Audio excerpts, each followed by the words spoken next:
नौकरानी एक घर के लिए कितनी जरूरी होती है, आइए देखते हैं। अरे बहू, ये देख, सारा साबुन बर्तन में रह गया। ये नौकरानी कोई काम नहीं करती, गंदा काम करके चली जाती है और ढेर सारा पैसा ले जाती है। अरे मम्मी जी, उसने तो साफ किया ही था। मेरे ही हाथ से इस ग्लास में सर्फ गिर गया था। अरे बस कर झूठी, उसे बचाने के लिए सारी जुगत लगा ले, लेकिन मैं तो इसे निकाल कर ही रहूंगी। हमारे जमाने में ना कोई नौकरानी थी और ना ही ये चिकने बर्तन। चूल्हे के जले बर्तनों को राख रगड़ कर साफ किया करती थी मैं। अरे माँ जी, मैं कहाँ बचा रही हूँ उसे। और वैसे भी आजकल नौकरानी जरूरत नहीं, स्टेटस सिंबल बन गया है। अब आप बताओ, मैं मुन्ना को नीचे घुमाने ले जाऊं तो लोगों से क्या बोलूं? झाड़ू पोछा खुद लगा रही हूँ। लोग सीधा यही पूछते हैं कि कौन सी नौकरानी काम कर रही है तेरे घर पर। अरे बस कर, ये भी कोई बात होती है? मम्मी जी, आप नहीं समझेंगी। शाम को नौकरानी घर आकर काम कर ही रही होती है कि सास को कहती है, माँ जी, एक बात बोलूं, बुरा न मानना। अरे वैसे तो मुझे तेरी शक्ल ही पसंद नहीं है, बात क्या खाक पसंद आएगी।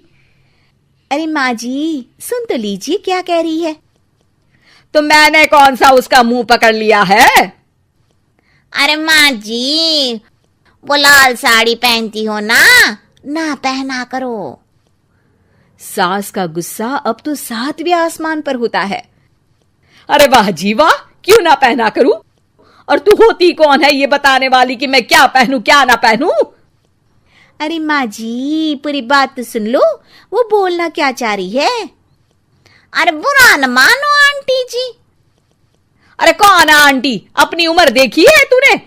2-4 साल ही छोटी होगी मुझसे और मुझे आंटी बोल रही है।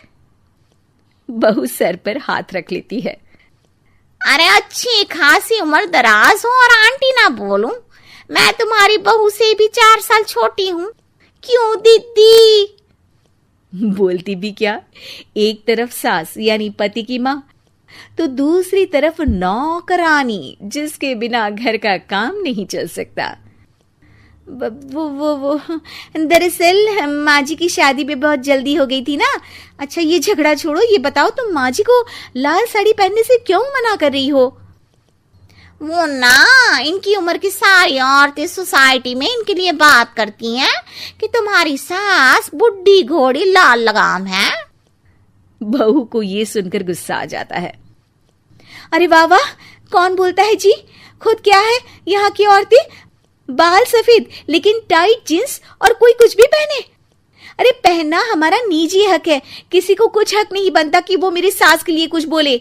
मैं आज ही जाकर माँ जी के लिए लाल जींस लेकर आऊंगी, फिर देखो कोई क्या बोलता है। अरे चुप लाल जींस। अरे सुन नौकरानी की बच्ची, जाकर बोल दे उन लोगों से कि उन लोगों की तरह मैं उड़ती नहीं फिरती हूँ घर बार छोड़कर। अपने बच्चों और नाती पोतों में मन लगाती हूँ, ना कि सारा दिन ताश के पत्तों में आंख गड़ाकर 3 पत्ती खेलूं। नौकरानी वहां से चली जाती है। वैसे बहू, नौकरानी के क्या फायदे हैं ये तो पता नहीं, लेकिन सबसे अच्छा तो ये कि पता चल जाता है कि कौन किसके लिए क्या बोल रहा है। सोसाइटी में तेरा नौकरानी रखने का इरादा बिल्कुल ठीक था। अगले दिन उन लोगों के घर की बेल बजती है। बहू दरवाजा खोलती है कि सामने कुछ औरतें खड़ी होती हैं। अरे बहू, कहाँ है तेरी सास? बुला जरा। अरे बहन जी, आप सारी एक साथ आइए आइए, कैसे आना हुआ? अरे 3 पत्ते खेलने आई हैं, क्यों खेलोगी?